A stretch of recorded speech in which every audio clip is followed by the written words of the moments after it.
Hello everyone, आज मैं आपके साथ में खट्टा चटपटा सर्दियों वाला गाजर मूली के अचार की रेसिपी शेयर करूंगी। जानते हैं इस अचार को बनाने के बाद में इसे धूप में ना तो आपको रखने की ज़रूरत है, बल्कि संतुलित मसालों के साथ बना ये अचार बच्चों से लेके बड़ों तक के लिए इम्यूनिटी बूस्टर का काम भी करता है और इसे बनाना बहुत ही आसान है। तो चलिए बना लेते हैं। मैं Suman Gupta creative and learn में आप सबका स्वागत करती हूँ। सर्दियों में गाजर मूली का अचार बनाने के लिए यहाँ पर मैंने 250 ग्राम अदरक ली है। ये नई अदरक है जिसमें रेशा नहीं होता है। साथ ही 1 किलो मूली ली है। सर्दियों में जो मूली आती है वो काफ़ी मीठी होती है और इससे गैस भी नहीं बनती है, जिससे कि इसका अचार बहुत ही टेस्टी बनता है। यहाँ पर मैंने 250 ग्राम आंवला और 250 ग्राम हरी मिर्ची का इस्तेमाल किया है। साथ ही यहाँ पर 1 किलो लाल गाजर ली है। इन सभी इंग्रेडिएंट्स को मैंने एक दिन पहले ही धो करके अच्छे से क्लीन कर लिया है और ड्राई कर लिया है। तो यहाँ पर हरी मिर्ची को स्लिट लगा करके रखना है, तो इसलिए उससे पहले इसका डंठल निकाल दें और इस तरीके से इसको 2 भागों में काट करके रख लें। इस तरीके से हरी मिर्ची को 2 भागों में काट करके रख लें। अब आप देख सकते हैं यहाँ पे अदरक नई वाली यूज़ की है और ये बिना रेशे वाली अदरक है। अचार में हमेशा इसी तरीके की अदरक का इस्तेमाल किया जाता है और सर्दियों में अदरक खाना बहुत ही फ़ायदेमंद होता है क्योंकि ये एंटीबायोटिक का भी काम करता है। अचार में अदरक इस तरीके से मिलाने से अदरक खाने में डेली रूटीन में यूज़ भी हो जाता है। तो यहाँ पे आप देख सकते हैं सबसे पहले मैंने इसका स्किन पार्ट जो था वो स्क्रैच करते हुए रिमूव कर दिया है और अब मैं इसको पतले पतले लच्छों में काट करके रख रही हूँ। पतले या मोटे जैसे चाहे आप रख सकते हैं, लेकिन पतले लच्छे होने से बच्चों को पता नहीं चलता है और वो इजीली इसे कंज्यूम कर लेते हैं। तो यहाँ पे अदरक भी कट चुकी है। अब आंवला जो है उसको ग्रेटर की हेल्प से ग्रेट कर लें। तो यहाँ पे मैंने मोटे वाले साइड से ग्रेट करते हुए इसके सारे सीड्स को रिमूव कर दिया, यानी कि इसके जो बीज हैं उसको निकाल दिया है।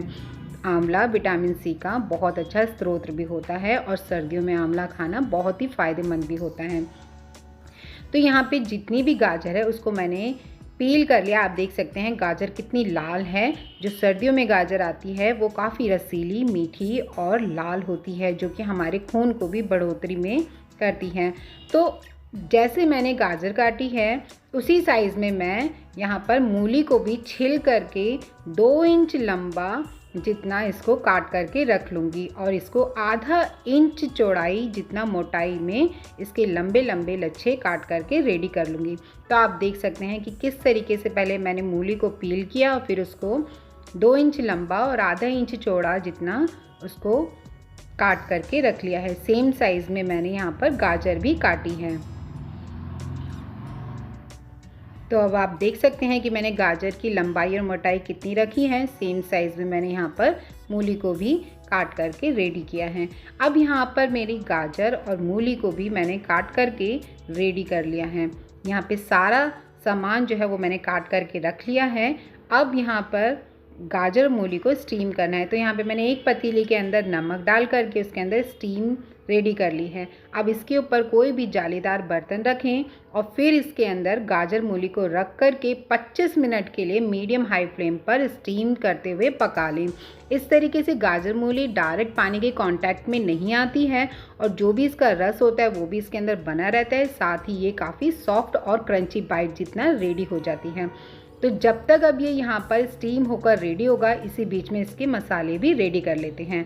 तो यहाँ पे अचार बनाने के लिए मैंने 2 बड़े चम्मच मीठी सौंफ का इस्तेमाल किया है। साथ ही 2 बड़े चम्मच सूखा धनिया लिया है, 2 बड़े चम्मच जीरे का इस्तेमाल किया है और इसी के साथ में मैंने यहाँ पर काली मिर्च का भी इस्तेमाल किया है 2 बड़े चम्मच।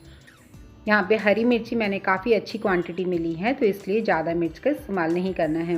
यहाँ पे मैंने 1 बड़ा चम्मच काली कलौंजी, 1 बड़ा चम्मच काली सरसों और साथ ही पीली सरसों 2 बड़े चम्मच का इस्तेमाल किया, जो कि अचार में खट्टेपन को बैलेंस करती है। अब यहाँ पे हाजमे के लिए 1 बड़ा चम्मच अजवाइन और मेथी दाना 1 बड़ा चम्मच इस्तेमाल किया है। 1 छोटा चम्मच हींग पाउडर का इस्तेमाल किया है। जिस प्रपोर्शन में ये मसाले रखे हैं ना, इसी प्रपोर्शन में अब हमें इसे ड्राई रोस्ट करना है।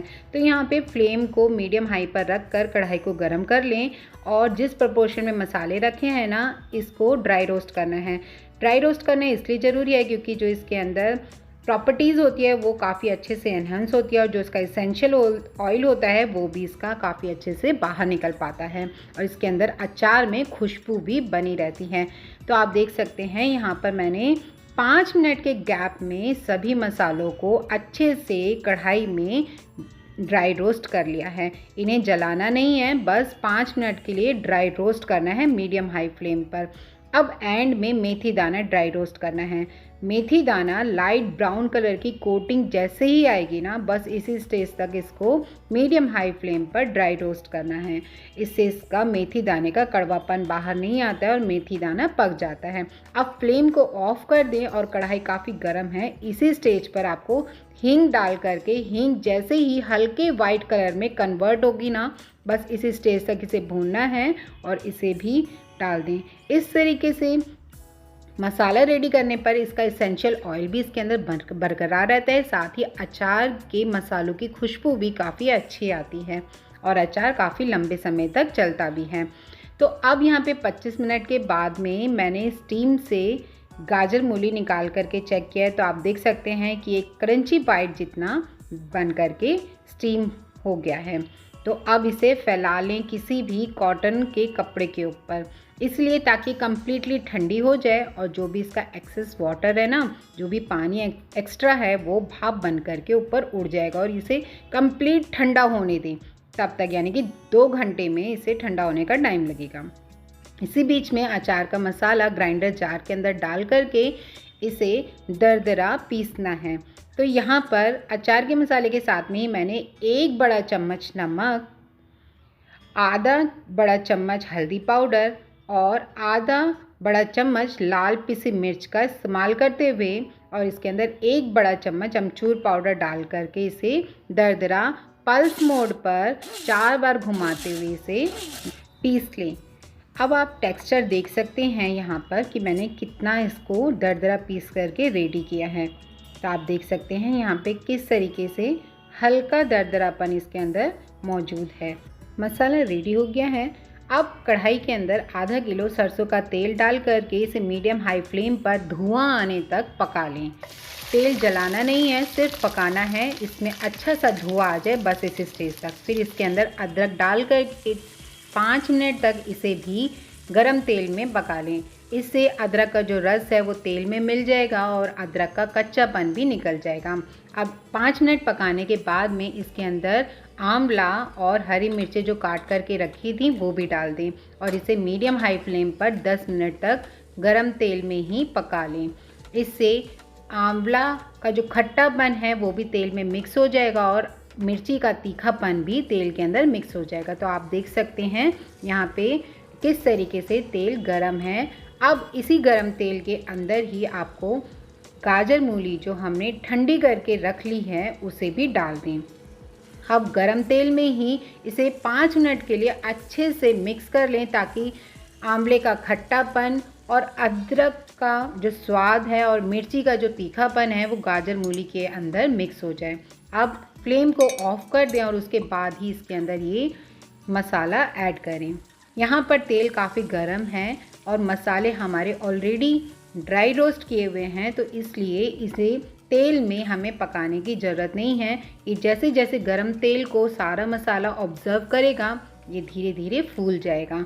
तो यहाँ पे काफ़ी मसाला अभी गरम है, तो इसे 5 मिनट के लिए इसी तरीके से मिक्स करते हुए अच्छे से मसालों के साथ में सारे मसाले को कोट कर लें। अब जैसे ये मसाला मिक्स हो जाएगा ना, इसी के बाद में आपको फ्लेम को ऑफ रखना है और 2 बड़े चम्मच जितना इसके अंदर सिरका डालना है। साथ ही 2 बड़े चम्मच जितना नींबू का रस भी मिला दें। नींबू का रस और सिरका खट्टेपन को तो बैलेंस करेगा ही, साथ ही अचार की शेल्फ लाइफ को भी बढ़ा देगा। अब अचार को 1 दिन के गैप के बाद में ही ग्लास जार के अंदर डालें। तो यहाँ पे इस तरीके से काफ़ी अच्छे से अचार ठंडा हो चुका है और मैंने 200 ग्राम सरसों के तेल को अच्छे से गर्म करके ठंडा करने के बाद में ही उसके अंदर ये नमक, 1 बड़ा चम्मच नमक, 1 बड़ा चम्मच लाल पिसी मिर्च और 1 बड़ा चम्मच कश्मीरी लाल मिर्च को ऐड किया है। इस मिश्रण से अचार का स्वाद तो बढ़ेगा ही, साथ ही गाजर और मूली का रंग भी काफ़ी अच्छे से उभर करके आएगा। तो आप देख सकते हैं यहाँ पे मैंने क्लीन ग्लास जार का इस्तेमाल किया है। अब इसके अंदर मैंने अचार को भरना है। उससे पहले मैं इसके अंदर थोड़ा सा तेल डाल करके ग्लास जार के अंदर तेल की चारों तरफ एक अच्छी सी कोटिंग कर लूँगी। इस तरीके से कोट करने से अचार जो है एयर के कांटेक्ट में नहीं आता है, यानी कि इसके अंदर हवा नहीं लगती है। अब बाकी बचे मिश्रण को अचार के अंदर मिक्स कर दें। इस तरीके से गाजर और मूली का रंग भी काफ़ी अच्छे से उभर कर आता है, यानी कि अचार का रंग भी अच्छे से उभर कर आता है। और नमक अगर इसके अंदर हल्का सा कम है तो वो भी बैलेंस आउट हो जाता है। तो आप देख सकते हैं अचार कम्प्लीटली जब ठंडा हो गया था ना, उसके बाद ही मैंने इसको ग्लास जार के अंदर फिल किया है। तो अब अचार जो है ग्लास जार के अंदर जब फिल करें ना, तो उसको रफली हाथों से डालें, यानी कि उसको बिल्कुल भी बिना दबाए ही डालें। जितना वो स्पेस लेगा अचार उतना ही उसके अंदर बना रहे। इस तरीके से उसके अंदर जो एयर होती है, मसालों को जो उसकी खुशबू होती है, वो फैलने का भी स्पेस मिलता है। और अब आप देख भी सकते हैं कि अचार का रंग भी कितना है और मसाला जो है वो बराबर से सभी इंग्रेडिएंट्स के ऊपर कोट हो चुका है और इसमें तेल भी इतना ज़्यादा नहीं डला हुआ है। इस तरीके का घर में बना हुआ अचार काफ़ी बेस्ट क्वालिटी का बन कर के रेडी होता है और ये अचार सर्दियों में खाने के लिए काफ़ी फ़ायदेमंद भी होता है। और आप देख सकते हैं ना कि ये अचार कितने रफली हाथों से मैंने भर करके इसके अंदर रखा है और तेल भी इजीली चारों तरफ जो है मूव हो पा रहा है, ताकि मसालों में भी अचार बना रहे। देखा आपने, खट्टा चटपटा संतुलित मसालों के साथ सर्दियों वाला गाजर मूली का ये अचार बनाना कितना ही आसान है। तो स्वस्थ रहें, खुश रहें, like, share and subscribe my channel.